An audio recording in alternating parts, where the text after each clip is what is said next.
네, 저는 센테라스 단지 내에 위치한 센테라스 스타 부동산을 운영하고 있는 김진주 소장이라고 합니다. 반갑습니다. 감사합니다. 네.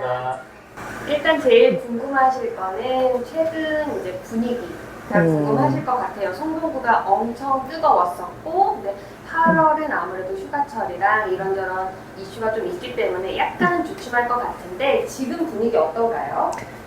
방금 말씀해 주신 것처럼, 피디님 말씀처럼 휴가철이기도 하고, 지금 최근에 이제 금리 인상이라든지 여러 가지 신고가들이 터지면서 규제들이 나오기 시작하겠다라는 거를 이제 인터넷상으로 공표를 하다 보니까 최근 매수세가 붙었던 분들이 약간 주춤하고 고민하고 있는 상태인데, 이때 매도가 아마 가격을 깎여서 나온다고 하면 거래가 될 텐데, 지금 매도자들이 아직까지는 본인들이 우위 시장이라고 이제 아무래도 판단들을 하다 보니까 그 가격의 갭이 아직 메워지지는 않고 있어요. 그래서 8월은 실수요자 위주로 간간히 거래는 아직은 진행은 되고 있다. 이게 이제 지난달보다 좀 많이 약해졌다라는 게 가장 큰, 네.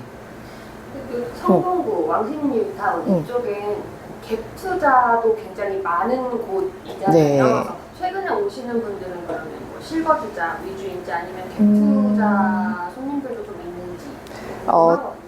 지금도 갭 투자는 여전히 있기는 한데요. 조금 차이가 있는 게 올 상반기는 갭이 이제 4, 5억 출발대로 시작을 했다면 지금은 갭이 8억에서 10억에 있으셔야지만 아무래도 매수를 할 수 있다 보니까 많지는 않지만 그래도 의외로 강남 분들이 여전히 한 10억을 지고 대기하고 계시는 분들이 수요가 있습니다.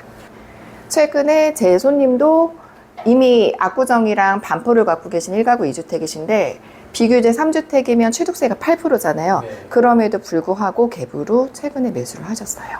8%를 내고 네. 다른 명의를 이용하신 게 아니라? 네네.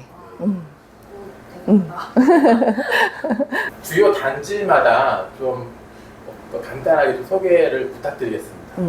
일단 제가 있는 이 왕십리 뉴타운부터 간단하게 설명을 드리면요. 지금 위치한 센테라스는 2호선 상왕십리역 완전 초역세권을 인접을 하고 있어요. 그래서 아무래도 2호선 같은 경우는 강남선이라든지 앞전에 말씀하신 중심 업무 지역까지 보통은 20, 30분대에 다 진입이 가능하기 때문에 아무래도 직장 수요층이라든지 강남에서는 이제 신혼 출발을 못 하시는 분들이 조금 진입 장벽이 낮은 저희 성동구로 많이 오시는 편이고요. 그래서 센테라스 같은 경우는 역세권과 인프라가 가장 이제 좀 좋다.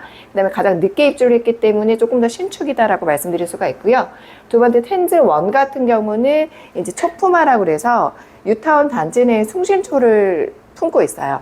근데 이제 아시다시피 재건축 재개발이 이제 진행될 때 이제 초등학교가 이제 신규로 생기는데 그런 게 이제 불발이 되면서 향후 단지 안에 초등학교가 있고 없고 차이가 이제 가격적인 장도 움직인다라는 걸 감안하면 좀 조용하고 쾌적한 초등학교를 원하시는 분들은 텐즈힐을 선호를 하시고요. 마지막에 가장 먼저 입주한 이제 텐즈힐2 같은 경우는 보시다시피 대중교통으로 이용하는 동선이 굉장히 편합니다. 그리고 아무래도 이제 주차 대수가 가장 좀 여유가 있어요. 그래서 이제 사업하시는 분들이라든지 대중교통보다는 차량 이동으로 원하시는 분들, 그 다음에 가격 경쟁력이 가장 좋다 보니까 그런 면에서 선호하시는 분들은 텐즈2를 조금 더 선호하십니다. 네. 그럼 센트라스 텐즈 1단지, 2단지 간의 가격 차이가 국평 기준으로 했을 때 어느 정도? 국평으로 따지면 지금 현재 최근 실거래가로는 텐즈2 같은 경우는 16억 2천, 16억 8천은 최근에 취소가 됐기 때문에 다시 나왔고요. 지금 텐즈1 같은 경우는 17.75까지 나갔어요.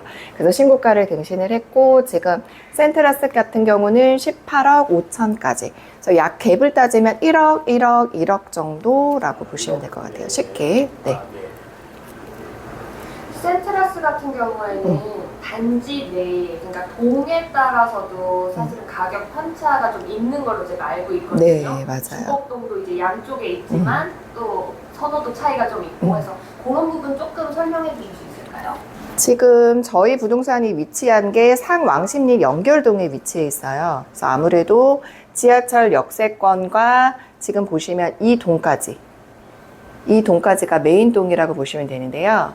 주로 주상복합 동이라고는 하지만 실질적으로는 아파트 관리로 들어가는데 표현을 그렇게 하는 건데, 아무래도 이쪽 같은 경우와 끝동까지는 도보로 약 10분 전후로까지 이어집니다. 그래서 금액 차이는 평형 상관없이 최하 1억. 그 이상도 많이 벌어진다라고 보시면 되고요. 결국은 입지가 지하철 역세권과 인프라에 따른 가격동의 차이가 조금 많이 난다고 보시면 될 것 같아요. 그럼 센트라스 저 끝동하고 텐즈일 그 지하철 가까운 쪽하고는 시세는 비슷하게 가는 거라고 보거든요. 비슷해요. 지금 109동 같은 경우가 17억 5천까지 나갔고요. 지금 109동 같은 경우가 17.75 최근에 나간 거거든요. 그러니까 거의 비슷하다고 보시면 될 것 같아요. 뭐 학군지를 원하시는 분들은 이동을 하실 거고 그렇지 않은 분들도 계시다라고 말씀을 해주셨는데 네. 이동을 하신다면은 어디로 또 이동을 하시나요? 그러니까 여기에서 갈아타서 삼각지로 간다 했을 때 어디로 많이 이동을 하시는지. 가장 많이 이용하는 데는 아무래도 이제 자금력에 따라서 틀리는데요. 동선은 거의 다 똑같은 것 같아요. 잠실 아니면 대치, 그 다음에 일원. 이렇게. 일원까지도. 네.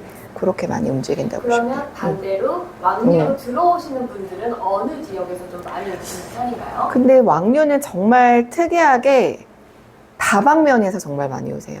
지방 의외로 강남 분들이 자녀, 그 다음에 오히려 송파에서 20평대에서 30평대로 오시고자 9평. 네. 그렇고, 그 다음에 이제 강부 쪽에서도 이제 뒤늦게 팔리고 이제 오시는 분들. 그래서 되게 다양하다고 보시면 돼요. 네. 전세 분위기는 좀 어떤가요? 시세랑 분위기. 전세가 올 5, 6월 때까지는 금액이 오르는데도 바로바로 나가는데, 지금 나온 매물은 솔직히 말씀드리면 쉽게 빠지지가 않아요. 네, 전반적으로 저희 센트라스뿐만 아니라 제가 이제 금호동이랑 옥수동 친한 부동산들도 이야기를 해보면 매물이 그렇게 많지는 않은데 임차 수요가 확실히 줄어들었다고 느낀 게, 임차 수요들이 매매를 많이 진행한 거를 체감을 하고 있는 상태고요. 그래서 전세가가 오른다고는 하지만 처음에는 높게 올렸다가 임차가 생각보다 안 맞춰져서 임차 가격이 다시 조금 하향 조정되고 있는 상황이에요. 저희 단지 같은 경우는. 20평대, 30평대 시세 어느 정도 보면 될까요? 지금 20평대 같은 경우가 8억 5천에 무조건 나가는 119동, 129, 130동이 8억 5천이면 기본으로 나갔거든요. 근데 지금 이제 8억 5천 매물이 하나가 있고요. 지금 이쪽 같은 경우는 최저가가 7억 8천에서 이제 높으면 8억인데, 예를 들면 최근에 갭 투자로 하신 분이 분위기가 좋을 때, 전세가가 나올 때 8억 2천을 출발을 했다가 지금은 잔금 일정이 한 달밖에 안 남아서 전세가가 7억으로 1억을 낮춘 상황이에요. 네, 그러니까 이게 임차라는 게 같은 시기 2주 차이로도 거의 5천 이상 차이가 날 수도 있는 부분이다 보니까 지금은 냉정하게 전세는 뭐 전세가 없고 금액이 계속 오른다 이런 데 같은 경우는 아닌 것 같아요. 최근에 매매가 많이 거래된 단지들은.